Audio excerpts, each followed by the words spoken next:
तर मागच्या वेळेस शिक्षक भरती जवळपास 2019 मध्ये झाली, त्याच्या अगोदर 2011 मध्ये झाली होती आणि नंतर 2021 मध्ये झाली. तर 2021 मध्ये झालेली शिक्षक भरती आहे तिची सेकंड फेज अजूनही बाकी आहे. म्हणजे त्याच्यामधले जे विद्यार्थी आहे त्यांना अजूनही त्यांनी जॉईनिंग दिलेली नाही.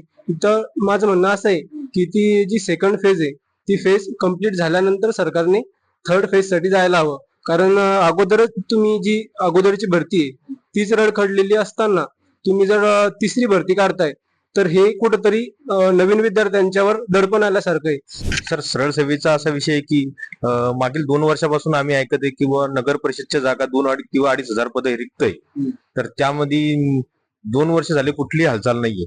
आणि नगर परिषदेचे जे खातं आहे आपलं ते आपले माजी मुख्यमंत्री माननीय एकनाथराव शिंदे जे होते ते त्यांच्याकडे आहे.